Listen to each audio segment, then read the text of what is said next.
Շնորհակալ եմ, քիչ առաջ Փաշինյանը ձերքի ինչ որ բաներ թերթում ու պատմում էր, թե Սամվել Կարապետյանը ինչքան պետքա նստի, մոտս տպավորությունն է, որ դատավճիռը ձերքին, հա։ Մենք ուզում ենք Հայաստան, որտեղ կան դատարաններ, ոչ թե վարչապետի տեխնացուն, դատավճռով գալիս է եւ սկսում է կարդալ, թե ով ինչքան պետքա նստի այդ Հայաստանում։ Եվ ես ուզում եմ, պարոն Փաշինյան, դե հիմա բան եք այնտեղ։ Կա կոնսպեկտնա դատավճիռ, ինչի իմանում։ Չեմ ուզում կարդամ ձեր։ Չէ, դուք իմ ձեռնարկները լավ գիտեք։ Շատ եք կարդացել։ Հասկացամ, դուք իմը լավ գիտեք, ինչ եք դառնում։ Որովհետև չի կարելի։ Պարոն Փաշինյան, Դուք մի գոռացեք, մենք ձեր տեղեք խոսանք։ Պարոն, ինձ ընդհանրապես տեխնացուն։ Տեխնացուն չի թողնում։ Պարոնայք, վերջ։ Գործադիր իշխանության ղեկավարը չի կարող դատավճիռներ արձակել որևէ մեկի նկատմամբ։ Հայաստանում կան քաղբանտարկել, Միքայել Սրբազանը քաղբանտարկել է։ Մի արդարացան Պարոն Փաշինյան, Պարոն Փաշինյան, հիմա սախցիկով միտքս թելը կտրեք։ Մի րոպե։ Մի կտրեք մտքի թելը։ Թողեք բան եմ ասում։ Տեսախցիկով խնդրում եմ ցույց տվեք։ Մենք ձեր կոնսպեկտի չեմ ուզում։ Խնդրում եմ տեսախցիկով ցույց տվեք։ Իմ իրավունքը չի։ Չէ։ Ցույց տակ ինչա։ Չունի Գևորգ Կարապետյան։ Մի րոպե, բայց ես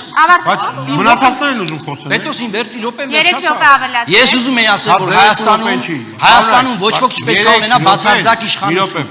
Բացարձակ իշխանություն չպետք է։ 3 րոպե, մի րոպե։ Տարկյալ է, նա արդեն դատապարտյալ է եւ նրա Մարդը ով մարդասպանել չի կարող կոչվել դատապարտյալ անկախ նրանից երեք ձեր ներկայում եղել է իրադարձությունների նաև Պարոն Փաշինյան, մի վարքյան թող ավարտի դուք կարծեքանքները։ Վարուժան Ավետիսյանի դատական գործում չկա սպանության գործ եւ դուք ինքներդ ՊՊՑ գնդի կողքին եկել լուսաբանել եք քաղաքական դիվիդենդներ եք տարել եւ 2018 թվականին այո դիակներ են ես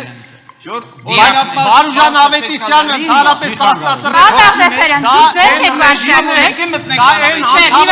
մի որի դեմ դուք Պարոն Կարապետյան, մի վարքյան ներողություն, տեխնիկական բան պետք է բարձրացնենք։ Հարգելի պարոն Բաղդասարյան, դուք ձեռք եք բարձրացրել, մենք տեսել ենք։ Եվ դուք լսեցիք, որ այս խոսքը տվեցիք Գևորգ Կարապետյանին։ Թույլ չտանք մարդը ավարտի իր խոսքը։ Ներողություն իմ ասել է դրա մեջ չէ, իմ ասել եմ բազարնա որ հիմա գնում է։ Դուք գնահատական մի տվեք մյուսների մտքերին, պարոն Բաղդասարյան։ Խնդրեմ, Իմ իրավունքը։ Չեմ կարող այս եզրականն բազար լսել։ Թվականին, որ դուք հանցավոր ռեժիմի դեմ, այսպես ձեր բառերով ճակերտների մեջ հեղափոխություն էիք անում, արդյունքում ստացվեց, որ ռեժիմի դեմ պայքարածները 18-ից հետո հայտնվեցին բանտում, իսկ ռեժիմը հայտնվեց խորհրդարանում։ Հայտնվել են մարդ սպանածները։ Դուք ինքներդ եք տարել ֆոնի վրա։ Բանտում հայտնվել են մարդ սպանածները։ Պարոն Կարապետյան, հարցազրույցները Պարոն Կարապետյան,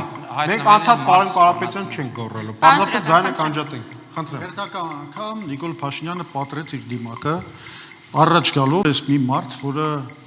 քաղաքական հետապնդման ենթարկում իր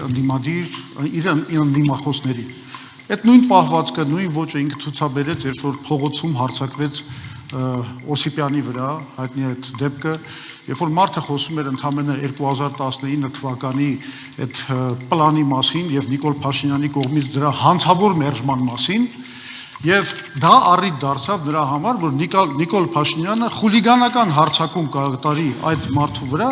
իսկ հետո ամբողջ պետական ապարատը օգտագործի նրա համար, որ հիմա Օսիպյանը նստած լինի բանտում եւ անցնի այս տանը Լևոն Բաղդասարյան